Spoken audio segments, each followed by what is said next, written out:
जय हिंद। मैं colonel Shailendra Singh veteran gunner और कर्नल अनिल धून जो भी वेटरन हैं महार रेजिमेंट से आप सभी पत्रकार बंधुओं को नमस्कार करता हूं, धन्यवाद देता हूं कि आप सभी लोग अपना समय निकालकर इस एक बहुत इम्पॉर्टेंट टॉपिक के लिए हमारे साथ हैं। कृपया कर ध्यान रखिएगा कि ना धून साहब पॉलिटिकल हैं ना मैं पॉलिटिकल हूँ, सो हम आपको इसका पॉलिटिकल एंगल नहीं दे पाएंगे और उसी से रिलेटेड मेरी आप सबसे दरख्वास्त रहेगी कि कृपया कर हमसे जो सवाल आप पूछना चाहें पूछ लें, लेकिन उसका पॉलिटिकल एंगल ना मांगें हमसे, क्योंकि हम उसके ना तो जानकार हैं, ना एक्सपर्ट हैं, ना ही हमारा उसकी तरफ कोई इंक्लिनेशन है। हालांकि हमें पता सब कुछ है, एज अ नागरिक होने के नाते सोशल मीडिया को भी हम देखते हैं सब जगह, और क्योंकि सोशल मीडिया में इस समय ये टॉपिक बहुत बड़ी तौर पर आ रहा है, आप सबके दिमाग में कन्फ्यूजन है, पब्लिक के दिमाग में कन्फ्यूजन है, स्टूडेंट्स के दिमाग में सबसे बड़ा कन्फ्यूजन है, और टॉपिक है अग्निपथ। अग्निपथ स्कीम मेरे लिए मेरे रोंगटे खड़े हो जाते हैं। अगर आप देखें अग्निपथ स्कीम सोचते ही मेरे रोंगटे इसलिए खड़े होते हैं क्योंकि मैं रियलाइज़ करता हूं कि मेरी इंडियन आर्मी और हमारी, आपकी और हमारी डिफेंस फोर्सेस कितनी इंपॉर्टेंट है। इस इंपॉर्टेंट ऑर्गेनाइजेशन के अंदर अग्निपथ कितना कंट्रीब्यूट कर रहा है, क्या चैलेंजेस फेस कर रहा है, या इसमें क्या खामियां हैं। अगर तीनों बात को हम इवैल्यूएट करें निष्पक्ष होकर, तो मुझे लगता है हम लोग सब बहुत ज़्यादा अच्छे देश के नागरिक होंगे, देश के सैनिक होंगे कि यस, हम अपने देश के लिए कुछ अच्छा कर रहे हैं। इसे ना तो क्रिटिसिज्म समझा जाए, मैं कहूँगा द बेस्ट फ्रेंड आपके कौन होते हैं? जो आपके बेस्ट क्रिटिक्स होते हैं। वो आपको हर वो चीज़ बताते हैं जो कि आपके लिए अच्छाई के लिए थी, लेकिन आपकी स्कीम में शायद नहीं थी। वो उसको मैं अपनी लैंग्वेज में बोलता हूँ चैलेंजेस। मैं आपको क्योंकि अग्निपथ स्कीम आज की तारीख में किसी के लिए भी नई नहीं है, छोटे मोटे मॉडिफिकेशन ज़रूर हो रहे हैं और मुझे लगता है होने भी चाहिए और होते रहेंगे, क्योंकि कोई भी जब नई स्कीम देश में, सेना में लगती है तो वो अपने आप में परफेक्ट नहीं होती। अगर इसको जिम्मेदारी से हम समझेंगे तो आप ज़रूर पाएंगे कि जो कुछ मैं कह रहा हूँ इट इज़ नॉट क्रिटिसिज्म, मैं उसकी आलोचना नहीं कर रहा, मैं आपको उसके बारे में अवगत करा रहा हूँ, उसको इवैल्यूएट करके बता रहा हूँ। आपका अपना डिसीजन है कि क्या अच्छा लगा आपको, क्या बुरा लगा। अग्निपथ स्कीम हमारे पास जून 2022 में आई। क्यों आई? सबसे बड़ी बात है क्यों आई। वो इसलिए आई थी क्योंकि हमारे पास उससे पिछले 3 सालों में रिक्रूटमेंट हमने रोक रखी थी। ये अपने आप में फौज के लिए बहुत खराब होता है कि अगर आपका हर साल का जो वेस्टेज रेट है, जो लोग रिटायर हो रहे हैं, अगर उतने ही लोग आप ना ले पाए। एक साल में हमारे पास तकरीबन 60 से 70 हज़ार फौजी लोग रिटायर होते हैं। अगर 3 साल का एवरेज लगा लें 2 लाख के करीब आ जाता है। 75 ले लो, 70 ले लो, जो भी ले लो, मतलब आप फिगर्स के ऊपर मत जाइए, क्वांटिटी के ऊपर जाइए। 3 साल अगर हमने 2 लाख फौजी सो कॉल्ड रिटायर तो कर दिए, लेकिन उसकी बदली नहीं आई, इसका इम्प्लीकेशन 3 साल बाद नहीं पता चलेगा। अगर ये चौथा साल हो जाता, 5वां साल हो जाता, अब तब सोचिए क्या होता। दूसरी बात, इस दौरान अगर लड़ाई होती तब आप क्या करते? मेरे पास हर चीज़ का आंसर है कि लड़ाई हो जाती है, हम रिजर्व वालों को बुला लेते हैं, हम ये कर लेते हैं, हम वो कर लेते हैं, लेकिन नहीं। एक होता है आदमी की जिम्मेदारी, खून से जिम्मेदारी, दिमाग से जिम्मेदारी, जज्बे से जिम्मेदारी। आज अगर आप मुझे बोले जज्बा मेरे में होगा कि मैं आज भी जाकर लड़ने के लिए तैयार हो जाऊं, लेकिन आज शायद फौज मुझे ना ले पाए।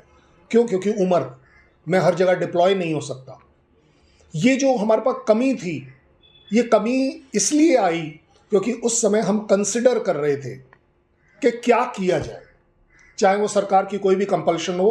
लेकिन एज अ फौजी मैं बड़े ठोक के कहता हूं कि आपको एक दिन की भी लिबर्टी नहीं होनी चाहिए कि आप फौज की रिक्रूटमेंट रोकें। ये अपने आप में हमारे लिए एज अ फौज एक अच्छा स्टेप नहीं है। सो वहां से बात आई कि अग्निवीर क्यों? अग्निवीर कोई स्कीम नहीं थी पहले। हमारा जो आर्मी ने प्रपोज किया था, या हमें जो गवर्नमेंट ने एक तरह से जिम्मेदारी दी थी, वो इस बात की दी थी कि फौज में क्या बदलाव ला सकते हैं। उस बदलाव के अंतर्गत हमने सोचा था कि हम एक टूर ऑफ ड्यूटी लगाएंगे। ये अग्निवीर वर्ड हमारा नहीं है, फौज का दिया हुआ नहीं है। इसमें ना फौज पहले कभी पड़ी थी, ना उसके दौरान पड़ी थी। जब आपने गवर्नमेंट ने डिसाइड कर दिया, एक्ट कर दिया, हमारे लिए कोई भी गवर्नमेंट हो, सर आंखों पर आपने एक्ट बनाकर दे दिया कि अग्निवीर होंगे, हमने आपका उसके ऊपर काम करना शुरू कर दिया। टूर ऑफ ड्यूटी क्या थी? टूर ऑफ ड्यूटी बड़े सिंपल शब्दों में थी कि आप अपने देश के लिए जिनमें जज्बा है, कंपलसरी नहीं थी कि एक शुरुआत करी जाए कि जो बच्चे, जो यूथ है, वो अगर अपने देश की डिफेंस कंट्रीब्यूशन करना चाहता है, डिफेंस रिलेटेड, तो उसको एक चांस ज़रूर दिया जाना चाहिए। उसके फ़ायदे घाटे क्या हैं? बड़े सिंपल है। फ़ायदा ये है कि एक बच्चे में जज्बा है, उसके अंदर डिसिप्लिन आ जाएगा, वो एक उस जगह को देख पाएगा जिसके लिए उसने हमेशा से ड्रीम करी थी, उसकी पूरी फैमिली उसके अंदर प्राइड करेगी। ये हमने ये भी सोच कर किया था कि ये जो एनसीसी के प्री ट्रेंड बच्चे हैं, जिन्होंने 2-2, 3-3 साल ऑलरेडी ट्रेनिंग करी हुई है, जिन बच्चों ने स्कूल में भी एनसीसी ले रखा है, उनको एक और मौका दिया जाए कि वो फौज में आए। 1 साल, 2 साल, 3 साल जो भी डिसाइड होता कि उसके हिसाब से सर्व करें और वापस आपके सिविल स्ट्रीम में जाकर वो अच्छी चीज़ें जो उन्होंने फौज में सीखी हैं वो आपके पास वापस लेकर आए कि यस, अगर सोसाइटी में ये कल्चर जो मेरा फौजी कल्चर है कि देश फर्स्ट, इंडिया फर्स्ट अपने आप में जय हिंद, इस जय हिंद का नारा मैं कहता हूँ इसमें सब कुछ इंक्लूड हो जाता है। इकोनॉमी भी इंक्लूड हो जाती है, आपके जॉब्स इंक्लूड हो जाते हैं, सोशल स्ट्रक्चर इंक्लूड हो जाता है, सोसाइटी से रिलेटेड हर वो आइटम जो एक नॉन फौजी के लिए है वो भी उसके अंदर इंक्लूड होती है। तो ज़्यादा अच्छी बात यह है कि ये जो जय हिंद का जज्बा था हमारा फौज का, क्योंकि जब हम जय हिंद बोलते थे सो उसमें सब कुछ आ जाता था, तो हम चाहते थे कि ये आप तक पहुंचे। यहां पर शायद एक नया चैलेंज आ गया, एक मेरे लिए डिसअपॉइंटमेंट हो सकती है कि आपने इसको एक नया वर्ड दे दिया पॉलिटिकल रीजंस की वजह से, अग्निपथ, अग्निवीर एम्प्लॉयमेंट करने का। इसीलिए आपने देखी होगी सोशल मीडिया पर बहुत बड़ी कंट्रोवर्सी स्टार्ट हुई कि जब जनरल नरावने साहब ने भी कुछ कह दिया, किसी ने कुछ और कह दिया, वगैरह वगैरह। हमें उसमें नहीं पढ़ना है, लेकिन हमें इसमें ज़रूर पढ़ना है कि क्या ये स्कीम हमारे ऊपर थोपी गई, हमने ली, या हमने क्या किया। मैं ये नहीं कहूँगा कि हम पर थोपी गई। मैंने अभी अभी आपको समझाया, 3 साल में अगर मेरे पास 2 लाख सैनिक कम हो गए थे, मैं तो एक बिल्कुल भूखे इंसान की तरह बैठा हुआ था एज अ डिफेंस कि मेरी ये डेफिशिएंसी कम जो हुई है उसको मेकअप करना है, किसी भी तरह मेकअप करना है। इसलिए आपने देखा कि फर्स्ट ईयर में हमने स्ट्रेट अवे इसको एक्सेप्ट किया कि चलिए 40,000 लोगों को हम लेंगे। हालांकि इसमें आने थे 46,000 वर्सेस जो मेरा वेस्टेज रेट है 70,000 से ज़्यादा का। ये अपने आप में इम्बैलेंस है, लेकिन एट दैट टाइम हमारा जो एम होता है आर्मी में वो ये कभी नहीं होता कि हमारे पास क्या कम है। हम हमेशा ये देखते हैं हमारे पास जो है उसमें हमने काम कैसे करना है। सो यहाँ पर हम स्कोर कर गए। आपके क्रिटिसिज्म करने को क्रिटिसाइज कर सकते हैं कोई भी कि आपने ये लिया ही, एक्सेप्ट ही क्यों किया आर्मी ने। आर्मी एक्सेप्ट्स एवरीथिंग जो आप पॉलिटिकली, जो आप as a country government decide करते हैं, हम सिर्फ उसमें विश्वास करते हैं। उसमें क्या कमी है, क्या ज़्यादा है, इसमें हम विश्वास ज़्यादा नहीं करते। इसलिए आप देखते हैं कि इस पर भी कंट्रोवर्सी आई थी कि क्या उनकी अग्निवीर की तनख्वाह 10,000, 20,000, 30,000 क्या होनी चाहिए। It doesn't matter to us. आज भी अगर मैं कहूँ मेरी तनख्वाह कम है तो कोई गलत नहीं होगा। मेरी तनख्वाह कम है उन लोगों के मुकाबले में जिनके पास ज़्यादा है, लेकिन मेरे से नीचे भी काफ़ी सारे हैं जिनकी तनख्वाह मेरे से कम है। सो कंपैरिजन करना अपने आप में शायद गलत हो जाएगा, but at the same time इसमें कोई शक नहीं है कि अग्निवीर की तनख्वाह केम एज अ शॉक जब आई थी कि 20,000 रुपये। 20,000 रुपये मुझे लगता है अगर आज अपना गूगल कर देख लेंगे तो शायद डेली वेजेस भी इससे ज़्यादा है, एक मजदूर के डेली वेजेस। सो सबसे बड़ी बात यह है कि क्या अग्निवीर अपने आप में एक अच्छा प्रपोजल है या नहीं। ये आपका काम है इवैल्यूएट करना, ये मेरा नहीं है। मैं और मेरी फौज इवैल्यूएट सिर्फ ये करती है कि क्या मैं आप में से आए हुए उन बच्चों को एक अच्छा जिम्मेदार सैनिक और उसके अलावा एक अच्छा जिम्मेदार नागरिक बना पाऊंगा या नहीं। सो वहां से एक नया डिस्प्यूट शुरू हो गया कि ट्रेनिंग टाइम जो है, पीरियड जो है, वो कम है। मैं भी मान रहा हूं कम है। अगर आज आप बोले मैंने 30 साल की सर्विस पर जब नौकरी छोड़ी या रिटायर हुआ, वो काम समय कम था, 30 साल भी कम था। लेकिन एक बेसिक मिनिमम रिक्वायरमेंट होती है। बेसिक मिनिमम रिक्वायरमेंट क्यों होती है? क्योंकि एक फौज में आपके पास ये नहीं है कि आप दिल्ली में डिप्लॉय होंगे, सिर्फ हैदराबाद में डिप्लॉय होंगे या कहीं। हमारे पास बड़ा अलग अलग वैरायटी का टेरेन है। बॉर्डर भी अगर हम बात करें, हमारे पास एक बॉर्डर वो है जहां सिर्फ पानी है, एक बॉर्डर वो है जहां सिर्फ आकाश है, एक बॉर्डर वो भी है जिसको हम बोल देते हैं पाकिस्तान का है, एक और नया बॉर्डर हम बोल देते हैं कि जहां पर के हमारे पास चाइना है।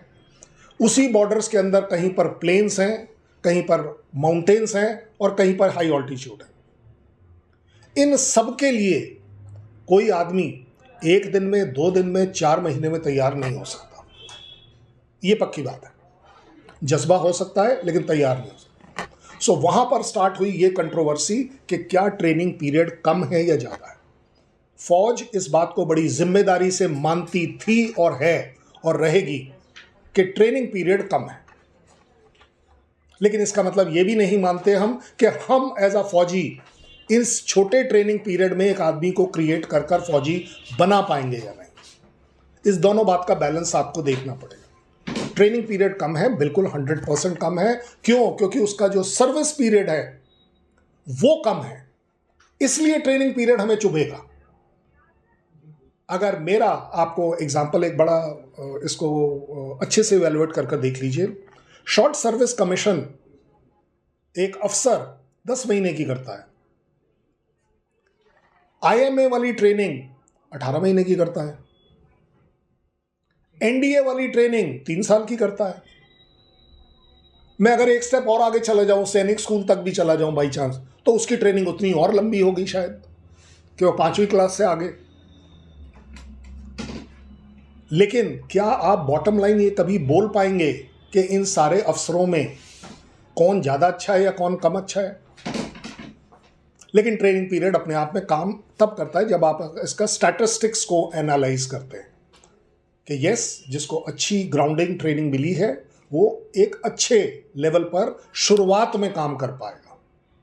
मुझे लगता है शायद अग्निवीर अगर उसको कम ट्रेनिंग दी जा रही है, कम समय में ज़्यादा ट्रेनिंग दी जा रही है, तो शायद कहीं ना कहीं उसको तकलीफ आएगी। और अगर उसे तकलीफ नहीं आएगी तो जिस वो यूनिट में जाएगा उसको तकलीफ ज़रूर आएगी। सो ये बात अगर आपके समझ में आ रही है तो मैं नेक्स्ट पर जाता हूं कि लोगों ने टूर ऑफ ड्यूटी के बाद एक नया डिस्प्यूट क्रिएट हुआ, जो कि मुझे भी लगता है कि क्या इससे हमारी नेशनल सिक्योरिटी कंप्रोमाइज होगी या नहीं होगी। आपके अपने लिए है जज करने को। अगर आपका सोल्जर कम ट्रेंड है और जल्दी फौज से जाने वाला है वापस 4 साल में, तो आप अपनी नेशनल सिक्योरिटी को किस लेवल पर बढ़ा रहे हैं। मैं जब 1.5 साल की ट्रेनिंग कर कर फौज में आया, मैं कितना ट्रेन था मुझे पता है, लेकिन उससे आगे वाली ट्रेनिंग 1 साल बाद, 2 साल बाद, 10 साल बाद, 20 साल बाद, जब मैं 20 साल पर पहुंचा तो मैं ज़्यादा अच्छा ट्रेन था। मैं अपनी नेशनल सिक्योरिटी से रिलेटेड चीज़ों को समझता था, मेरा एक्सपोजर था, मेरा सब कुछ था। इसलिए मुझे लगता है कि मैं ज़्यादा अच्छे स्ट्रॉन्ग हाथों से अपने देश की सिक्योरिटी के बारे में सोच सकता था, दिमागी तौर पर भी। बहुत बड़ी बात है। अगर आप उसी को, जब लाखों जवान मेरे शायद कम ड्यूरेशन की ट्रेनिंग लेकर कम ड्यूरेशन के लिए अवेलेबल हैं, तो जायज़ बात है कि कहीं ना कहीं इसमें अप्स एंड डाउन ज़रूर आएंगे। ये हमारे लिए चैलेंज रहेगा और शुरुआती सालों में और ज़्यादा रहेगा, क्योंकि जो बच्चा 4 साल में जो सीख पाया वो सीख पाया, और अगर उसको 5वें साल में कुछ सीखना था, वो सीखने की गुंजाइश नहीं थी क्योंकि वो 4 साल बाद चला गया। That is a problem. ये मेरी फौज के लिए प्रॉब्लम है। सो अगर आइडली बात करें तो मुझे लगता है 4 साल अपने आप में एक बहुत बड़ा चैलेंज है कि मैं एक अच्छे सोल्जर को एक्सपीरियंस दे पाऊं कि वो देश के लिए कुछ अच्छा कर पाएगा। मुझे लगता है कि फौजी तौर पर ये मेरे खून में है, मेरी आदत में है, ये मेरे ड्रिल्स में है कि मैं अगर कोई भी काम करता हूं फौज में तो उसका एक छोटा सा पहले एक्सपेरिमेंट करके देखता हूं। एक्सपेरिमेंट को हमारी लैंग्वेज में बोलते हैं पायलट प्रोजेक्ट, आपके यहां पर भी यही बोलते हैं। ये पायलट प्रोजेक्ट में क्या होता है कि आप जो चीज इतनी बड़ी जगह करने वाले थे, आपने एक कहीं छोटी सी जगह कर कर उसको ट्रायल किया। आज आप गाड़ी चाहे बड़ी खरीदें चाहे छोटी, उसका टेस्ट ड्राइव करते हैं। टेस्ट ड्राइव इज व्हाट, कि हाँ जी आपको वो गाड़ी कितनी कंफर्टेबल है या नहीं।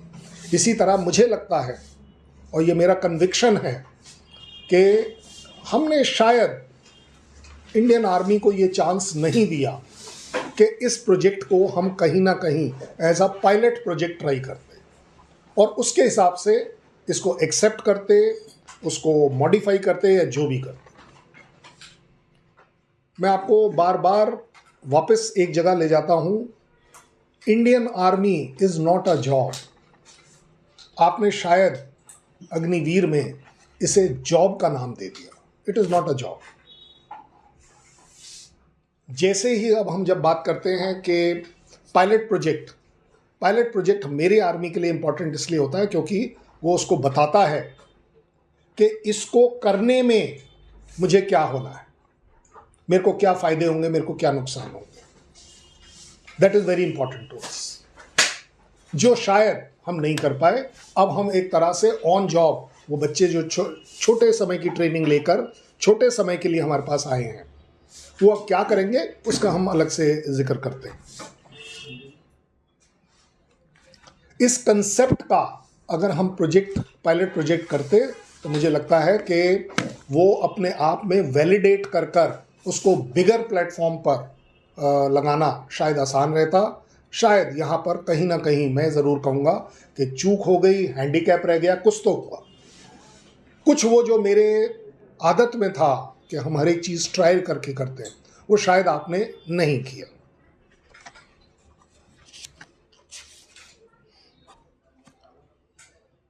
ओके, एक और बड़ी बात है कि अग्निवीर में पॉलिसी के मतलब ऐसा क्या तकलीफ है जो सोशल मीडिया पर इतना बुरी तरह से चल रहा है कि ये अच्छा है बुरा है, अच्छा है बुरा है। वैसे आपको एक बात बता दूं, सोशल मीडिया पे तो सिर्फ यही चल रहा है कि बुरा है बुरा है बुरा है और बुरा है, कितना बुरा है। लेकिन इसको हमें नज़रअंदाज नहीं करना चाहिए कि मेरी फौज को, मेरी डिफेंस फोर्सेस को लोगों की ज़रूरत है। कल सुबेरे इसे रोकना और डैमेजिंग होगा। यस, इसमें इम्प्रूवमेंट करना बड़ा ज़रूरी है और मुझे लगता है कि गवर्नमेंट को ये बात सुननी ही पड़ेगी। मे भी आज नहीं, 4 साल बाद जब आप सडनली देखेंगे कि एक और नया लॉट आ गया, आपकी तकलीफ तब बढ़ेगी। बात आती है कि अग्निवीर का मोटिवेशन और मेरे मोटिवेशन में फ़र्क क्या है। दोनों देश की सेवा करने आए हैं, ऐसा मेरा सोच था। आपने अनफॉर्चुनेटली आज इसमें एक नया एंगल ला लिया कि ये सिर्फ अग्निवीर के लिए तो जॉब था और मेरे लिए जज्बा था, because he has come only for a job. ये मेरे ख्याल एक बहुत बड़ा चैलेंज होगा गवर्नमेंट को कि आप इसको कैसे हैंडल करेंगे। और इसको हैंडल करने का मेरे पास इस समय और कोई तरीका नहीं है सिवाय इसके कि आपको इसके ऊपर एक अलग कमेटी बनानी पड़ेगी ऑन ग्राउंड। ये ऊपर ऊपर वाला काम नहीं चलेगा। जिस यूनिटों में लोग जाते हैं उस लेवल पर कि इनको क्या हम कर सकते हैं। एक सबसे बड़ा मोटिवेशन इवन अग्निवीर को जो शायद नहीं होगा, क्योंकि मैंने आपको बोल दिया वो जज्बे के लिए नहीं आया है फौज में, वो फौज में आया है नौकरी के लिए, क्योंकि आपने उसको नौकरी डिक्लेयर कर दिया है, वो सिर्फ नौकरी के लिए आया। तो अगर कोई आदमी नौकरी करता है तो वो क्यों करता है, उसके पीछे आ जाती है उसकी पे एंड अलाउंसेस। ये एक अपने आप में बहुत बड़ी बात है। दैट पे एंड अलाउंसेस अपने आप में एक बहुत बड़ा मोटिवेशन होता है एक आदमी को काम करने के लिए। गलती कहाँ हो गई कि आपने बोल दिया जब आपने इंट्रोड्यूस करी कि 20,000 रुपये, 20,000 रुपये आज अपने अपने गूगल कर देख लीजिए, दिल्ली की मिनिमम वेजेस से भी कम थे। चलिए अब हमने उसको बढ़ाकर 30 कर दिया। Is 30 adequate? मैं अपनी तरफ से एक एक रुपया 30 के ऊपर ऐड करके देता हूं, मेरे अपनी सैलरी में से कटवा लीजिए।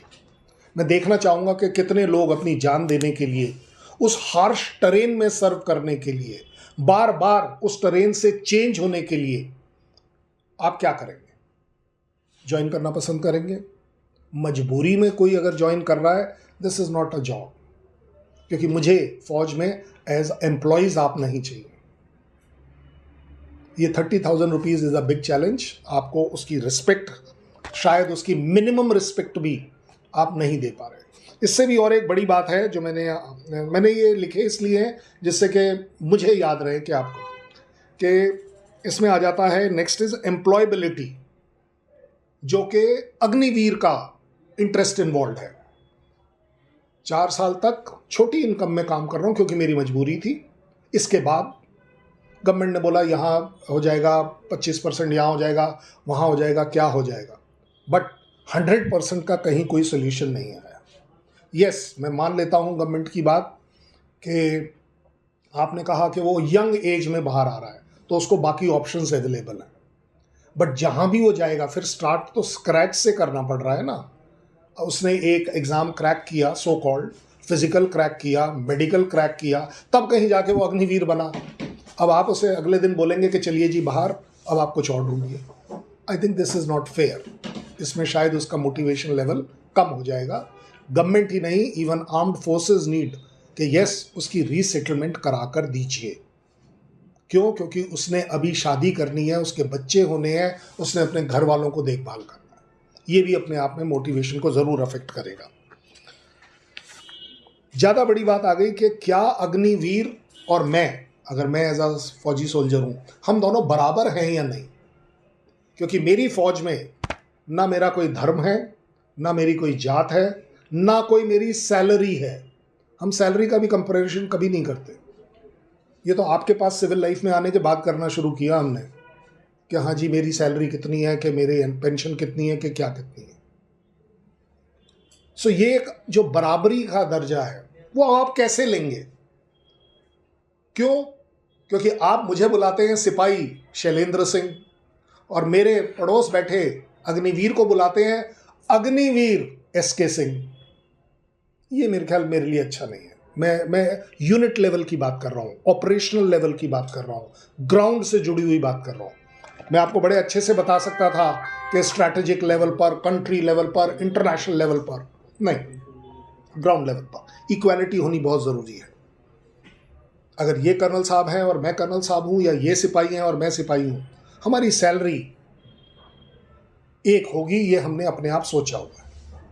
1 रैंक 1 पेंशन अपने आप में इसका एक बड़ा जीता जागता उदाहरण है। 1 रैंक और 1 पेंशन, उस रैंक पर एक ही पेंशन। तो भाई साहब जब मैं सर्व कर रहा था तो ये डिस्टिंक्शन क्यों? और इसका मैं आपको पर्सनल एक्सपीरियंस बता रहा हूं क्योंकि अब तो हमारा first lot of Agniveer regiments में आ गया है, मेरी रेजिमेंट में भी आया है। और जब हम उनसे बात करते हैं, जोश है क्योंकि वो हमने ट्रेनिंग के दौरान भर दिया, एनवायरनमेंट अच्छा है वो भी हमने भर दिया, वो मोटिवेटेड भी है कि चलो जी 30,000। लेकिन सर, बड़ा नेचुरल ह्यूमन टेंडेंसी है कि दोनों हम सिपाही, दोनों गन लेकर शायद कहीं खड़े हुए हैं, और बातचीत में अगर वो अपने घर पे बता रहा है कि यार मेरी 50,000 सैलरी आई है, उसमें से 35,500 मैंने घर पे ट्रांसफ़र कर दी है, अब ये बात मुझे चुभेगी। क्यों? क्योंकि मैं कभी नहीं बोल पाऊंगा कि 30,000 रुपये मैं क्रेडिट कर रहा हूँ। क्यों? क्योंकि मेरे 30,000 सैलरी में से 9,000 सरकार as a kind of PF बोल दीजिए, जो भी बोल दीजिए, उसने रोका हुआ है। 21,000 मुझे मिली है। कितनी भी कंजूसी करूंगा, 1,000 रुपये अपने ऊपर खर्च करके 20,000 अपने घर पर भेज पाऊंगा कि माँ बाप की सर्वाइवल हो जाए, मेरी बहन पढ़ ले। ये इनइक्वालिटी गवर्नमेंट को कहीं ना कहीं कंसिडर करनी पड़ेगी, क्योंकि ये मोटिवेशन के खिलाफ जाता है। मैं तो कहता हूँ ये ह्यूमन राइट के खिलाफ जाता है। ऐसा मेरा सोच है कि अगर हम दोनों काम एक जैसा कर रहे हैं, वर्दी एक जैसी पहन रहे हैं, खाना एक जैसा खा रहे हैं, क्योंकि कुक हाउस में खाना वही बनेगा, मुझे नहीं लगता कि शायद हम उसके साथ जस्टिस कर रहे हैं जिसकी तनख्वाह कम है। उससे भी और एक अल्टीमेट जिसको बोलते हैं, फौज में सबसे बड़ा जो प्राइड होता है हमें, वो इस बात का होता है कि मैं अपनी देश के लिए बिना सोचे समझे जान दे दूंगा। क्यों? ऐसा नहीं है कि मैं ये नहीं सोचता हूँगा कि क्यों। वो क्यों इसलिए क्योंकि मुझे मालूम है कि मेरे जाने के बाद मुझे एक अलग दर्जे की इज्जत मिलेगी, मेरी फैमिली को कोई लुक आफ्टर करेगा, सब कुछ करेगा। मुझे चिंता नहीं करने की जरूरत कि कल मेरे घर पर फांके पड़ेंगे। लेकिन अगर अग्निवीर को शुरुआत में ही पता है कि अगर मुझे कुछ हो गया, मुझे पैसे मिलेंगे, लेकिन क्या उतने मिलेंगे जो मेरे पड़ोस में बैठे हैं उनको भी उतने? ये मेरे ख्याल अगेन ह्यूमन राइट्स का वायलेशन है कि अगर दोनों ने जान दी तो दोनों को ट्रीट एज अ मार्टियर क्यों नहीं किया जा रहा? I think this is unfair. He needs it. मैं ये नहीं कह रहा हूं कि उसको इस वजह से ज्वाइन नहीं करना चाहिए। ज्वाइन कर लिया, बड़ी अच्छी बात है, लेकिन अगर किसी भी एक्सीजेंसीज में उसकी डेथ होती है, इससे ज़्यादा सुप्रीम सेक्रीफाइस कोई नहीं कर सकता। और अगर किसी को लग रहा है कि वो 44 लाख रुपीस हम दे देंगे, वो जो इसके बाकी जो 9,000 के हिसाब से उसमें 9,000 और डालकर हम दे देंगे, अगर उसे ये लगता है कि ये एडिक्वेट है, मैं चाहूँगा कि भगवान करे तेरी मौत आज हो जाए, तेरे को ये पैसा मिल जाए, तेरे को ये पैसा ज़रूर मिल जाए। मैं देखना चाहता हूँ कि कितने सो कॉल्ड डिसीजन मेकर इस बात पर एग्री करेंगे कि यस, मैं अपने बेटे को भेजने के लिए तैयार हूं। This is unfair is unfair, fair is fair. Okay, इससे भी एक और बड़ी बात आ गई। अब इनके साथ जाती होगी जो रेगुलर वाले हैं कि ये ग्लेशियर में बैठेंगे, ये हाई ऑल्टीट्यूड में भी बैठेंगे, ये माउंटेन्स में भी बैठेंगे, ये खाई में भी बैठेंगे, लेकिन अग्निवीर नहीं बैठेगा। क्यों भाई? एक ही रेजिमेंट के अंदर हम ये कैसे करेंगे? आप मेरे एज अ रेजिमेंटल सोल्जर इस प्रॉब्लम को समझने की कोशिश करिए कि कैसे हो सकता है कि जिस दिन चढ़ाई चढ़नी थी तो हम बोलेंगे चल शेर तू चढ़ ऊपर, मेरा तो बनता नहीं है। खाना एक जैसा खाएंगे, रहेंगे एक साथ, सब कुछ एक साथ। This is not fair. Again इनके साथ अब अनफेयर हो गए। हम फौज में कभी ये नहीं पूछते कहां जाना है, क्यों जाना है, सिर्फ बताया ये जाता है कल हम ग्लेशियर जा रहे हैं, इसके लिए लेह की फ्लाइट कल सवेरे पकड़नी है। फटाफट अपना सामान लिया, डाला और चल पड़े। अब उस समय अगर हम ये ढूंढने लगे कि सर अग्निवीर जाएगा या नहीं जाएगा, तो आपने तो उस रेजिमेंट को डिवाइड कर दिया। इसलिए लोगों का कंसर्न है फौज में कि आप इस तरह का डिस्टिंक्शन मत करिए। फौज को दो भागों में, दो घटकों में मत बदलने की कोशिश करिए, क्योंकि ये एक नेशनल सिक्योरिटी का तो बहुत देर से आता है। ये मेरी अपनी रेजिमेंट सिक्योरिटी का सवाल है कि हम रेजिमेंट में आपस में इकट्ठा अगर नहीं रह सकते, एक जैसा सोच नहीं रख सकते, तो लड़ाई तो बहुत दूर की बात है। वो जो हमने बात करी तनख्वाह वगैरह की, ये रेगुलर हैं तो इन्हें एमएसपी मिलेगी, मिलिट्री सर्विस पे मिलेगी। मैं नहीं हूं, इन्हीं के साथ काम कर रहा हूं, मुझे क्यों नहीं मिलेगी? जैसे कि मैंने बोला आपको जो बेनिफिट्स मिलने होते हैं आपके किसी भी वजह से डेथ होने से, death in face of war, war can not be different. ये तो वो वाली बात है कि जिसके घर से कोई गया है उससे पूछिए कि उसके उस इंसान की कीमत क्या है। कीमत 1 करोड़ वाले की भी नहीं है।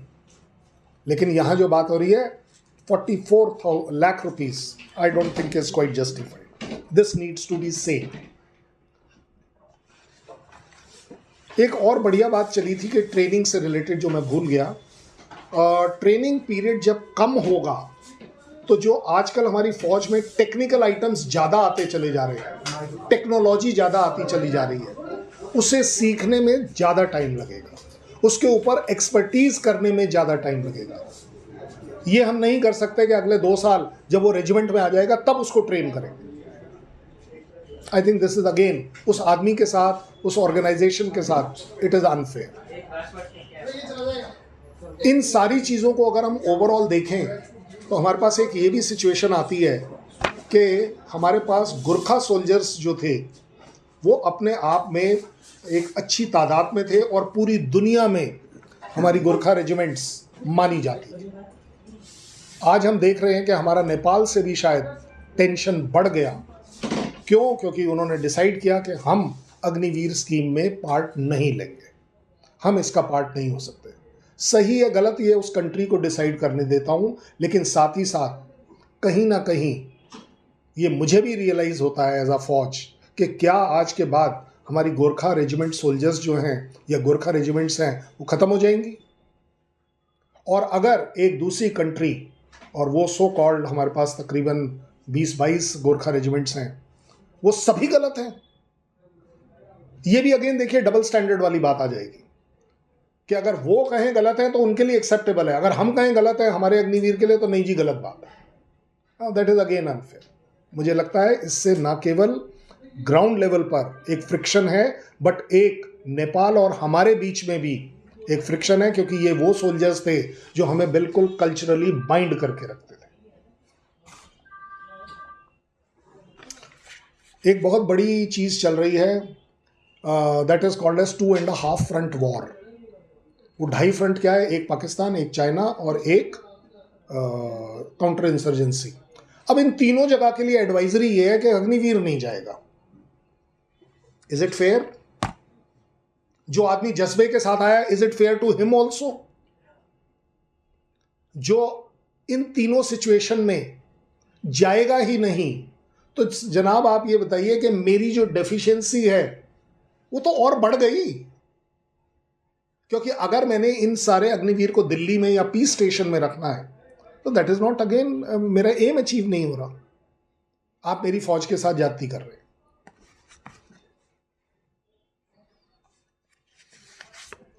अग्निवीर से रिलेटेड एक लास्ट पॉइंट आपको बताता हूं, जो कि मैंने सोशल मीडिया में काफ़ी अच्छे से देखा, बार बार उठ रहा है, जो शायद मुझे भी पसंद नहीं होता अगर मैं वहाँ होता, कि अग्निवीर और फौज के लोग, अब आपने ये कोई नया सिस्टम स्टार्ट किया है, मेरी भी ये आपकी सोशल मीडिया से ही नॉलेज है, मैंने ऐसा कहीं ऑर्डर जो उन्होंने डाला है वो पढ़ ज़रूर लिया, कि अग्निवीर और फौज अब जाकर अपने अपने विलेजेस में एडवर्टाइज करेगी कि गवर्नमेंट क्या क्या प्लान्स डाल रही है। सेल्फीज भेजेगी, रिकॉर्डिंग्स भेजेगी, वहाँ पर एनजीओज के साथ काम करेगी डेवलपमेंट। जनाब ये मेरे खून के खिलाफ है। आर्मी ऑर्डर, आर्मी रूल्स मुझे रेस्ट्रिक्ट करते हैं ऑफिशियली कि मैं किसी भी तरह की अपनी अदर देन पर्सनल सेल्फीज बनाऊं। मतलब अब मुझे लग रहा है शायद फौज में हर चीज़ की सेल्फी बनानी पड़ेगी, कि मैं अटेंडेंस के लिए ऑफिस आया था नहीं उसकी भी सेल्फी बनाऊं। क्योंकि अगर मुझे आपको लिबर्टी दे रहे हैं तो ये आर्मी रूल हटाइए कि मीडिया से मेरा कोई इंटरेक्शन नहीं होना चाहिए। I hope you know this. मैं एज अ आर्मी मैन आपके साथ इंटरेक्ट नहीं कर सकता, वेटरन के तौर पर कर सकता हूँ, अलाउड नहीं है। क्यों? उसके लिए मुझे परमिशन आनी होती है और राइटिंग में आती है। अब आज आप बोलते हैं कि सेल्फी भी बना वाइल सर्विंग। अब वो सेल्फी कितनी सही थी या कितनी गलत, फिर आप मेरे ऊपर आर्मी ऑर्डर थोप देंगे कि नहीं तूने इस एंगल से क्यों, इस एंगल से क्यों नहीं बनाई। I think we are misusing. मैं पहले ही 10 महीने फौज में सर्व कर आ रहा हूँ, 2 महीने की छुट्टी। मुझे मेरे ऑलरेडी 10 प्रॉब्लम है, घर से रिलेटेड, ज़मीन से रिलेटेड, बच्चों से रिलेटेड। जी लेने दीजिए मुझे उस दौरान।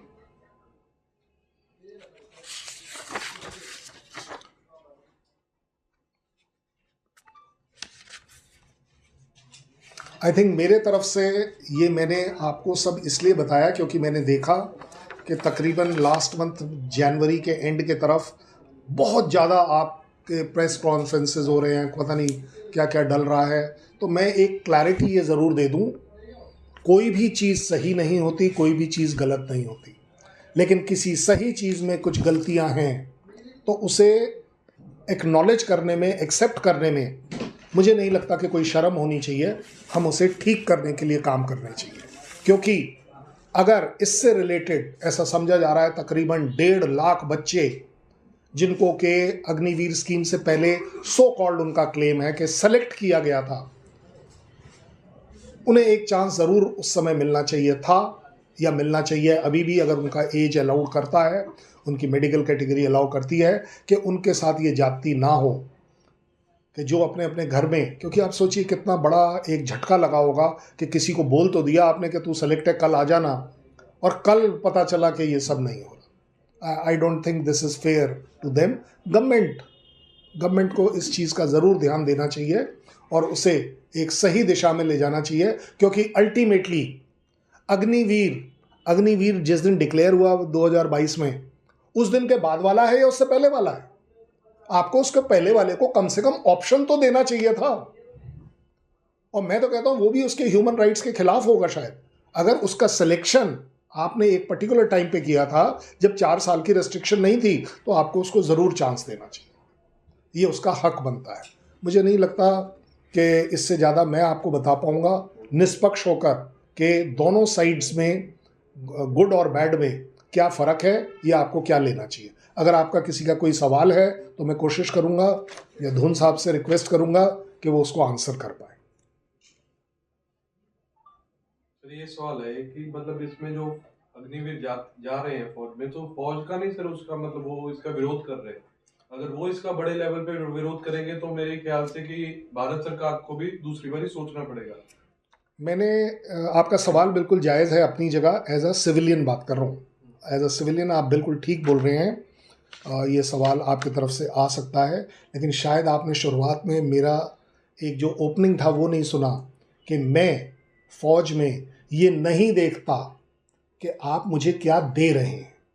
मैं फ़ौज में सिर्फ ये देखता हूं कि जो मुझे दिया गया है मैं उसका इस्तेमाल कैसे करूं। डिमोटिवेट तो हो रहे हैं सर नहीं, लेकिन आपका सवाल तो ये था कि फ़ौज वाला जिसके पास आप आए। मैं डिमोटिवेट नहीं होता हूं, क्योंकि जिस दिन मैं डिमोटिवेट हो गया तो जनाब आप इस सोफे पर नहीं बैठ पाएंगे। यहाँ पाकिस्तान का कोई जनरल आकर बैठा हुआ मिलेगा। मैंने इसीलिए आपको क्लैरिफाई किया सिर्फ इतना।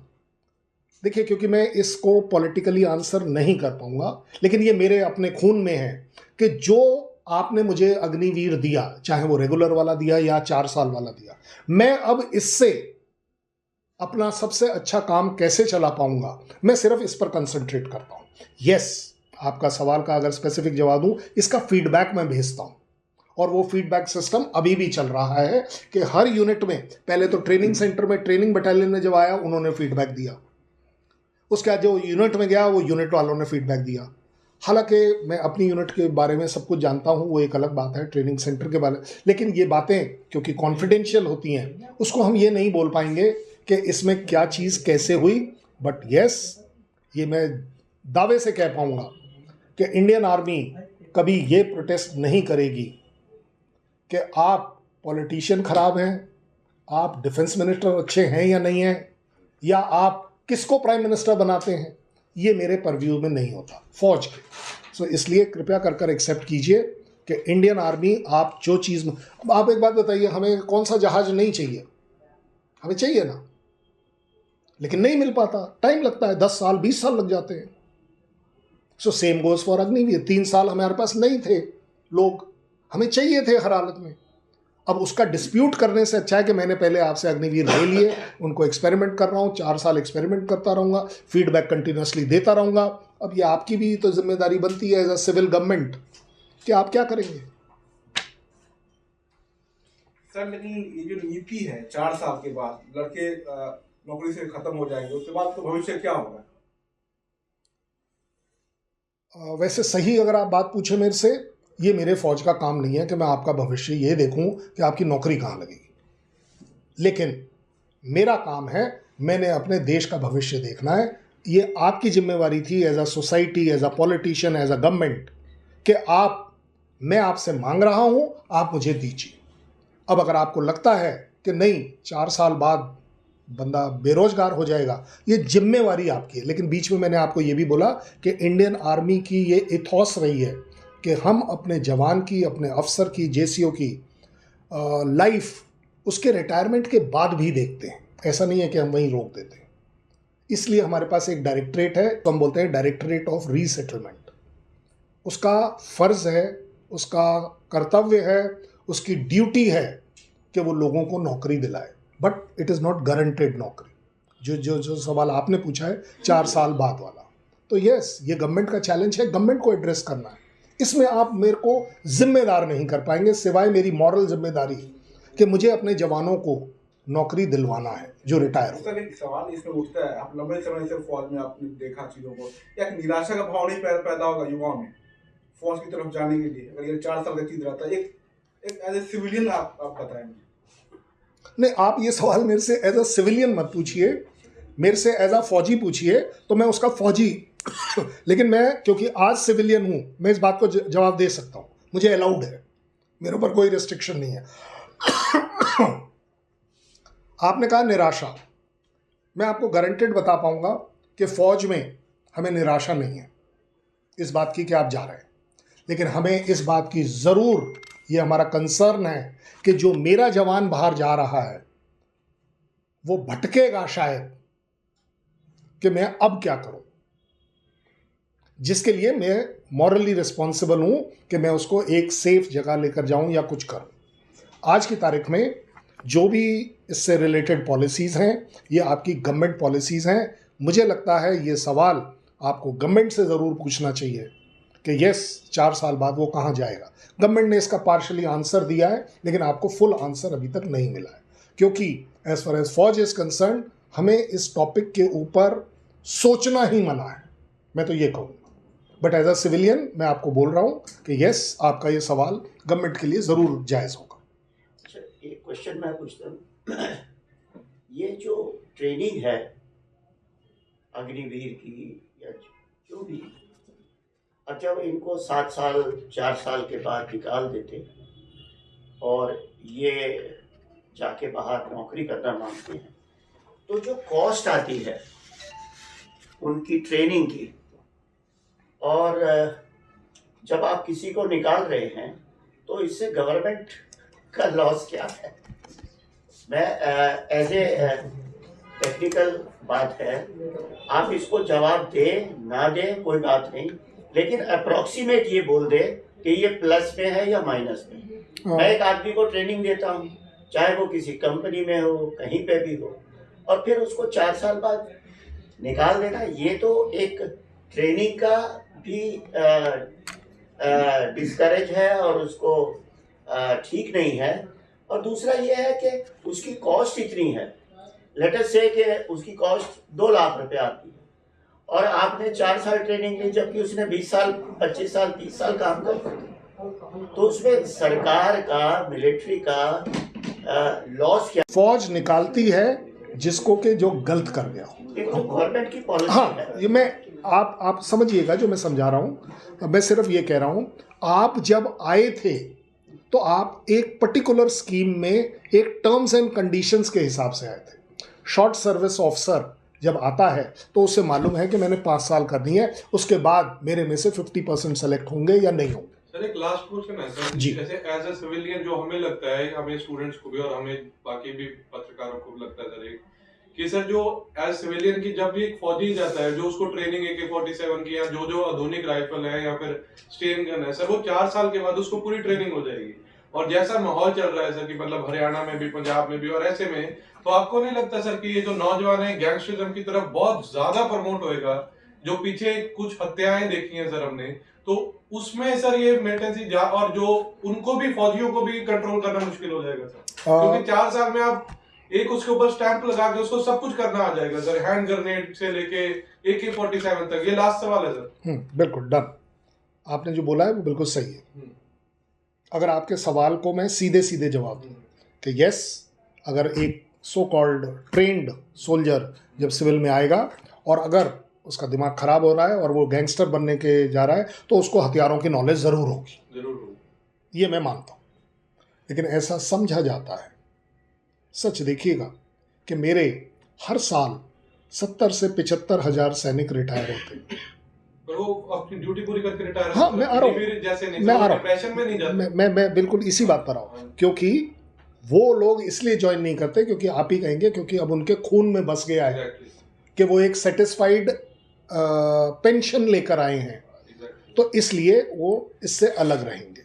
ये आपकी सोसाइटी से निकलकर जो बच्चा हमारे पास आ रहा है, अगर उसका कल्चर, उसकी ग्रूमिंग इस तरह की है कि वो इस तरह से गलत जा सकता है, 100% मैं मान जाऊंगा आपसे कि यस, ये ट्रेनिंग मेरे ही देश और मेरी ही सोसाइटी के लिए लीथल हो सकती है, क्योंकि he is a trained man, unless colonel Dhoon has to say something on this. No, I totally agree. बिल्कुल हथियार की शिक्षा दे के उसका मोटिवेशन लेवल इतना बढ़ा के उसके सर्वाइवल इंस्टिंक्ट्स को हमने फौज में रहते हुए जगा दिया, और अब वो किसी भी स्थिति में, जिस तरह की इन्फेंट्री यूनिट में होता है कि उसको बिल्डअप एरिया में लड़ाई करने की टेक्निक हम सिखाते हैं, जंगल वॉरफेयर हम सिखाते हैं, तो अगर वो सिविल स्ट्रीट में आता है तो बिल्टअप एरिया की जो लड़ाई के जो मूलभूत चीज़ें हैं वो सीख चुका है। तो हाँ, ये खतरनाक मोड़ है उस युवा के लिए, और अगर उसको किसी भी स्ट्रीम में उसको साइड स्टेप करके उसको नौकरी दी जाएगी तो वो एक बेहतर सलूशन होगा, बजाय इसके कि नॉलेज रखने वाले लड़के को जो शायद अब मोटिवेटेड उतना नहीं रहा, तो उसको गलत राह पे जाने देने के लिए या मौका देने के लिए या स्थितियों को पैदा करने से कहीं बेहतर है कि उसको आप एक सच्ची और करेक्ट राह दिखाएं, ताकि वो साइड स्टेप होके नेशनल बिल्डिंग की तरफ चल सके। Thank you sir. Thank you very much. जय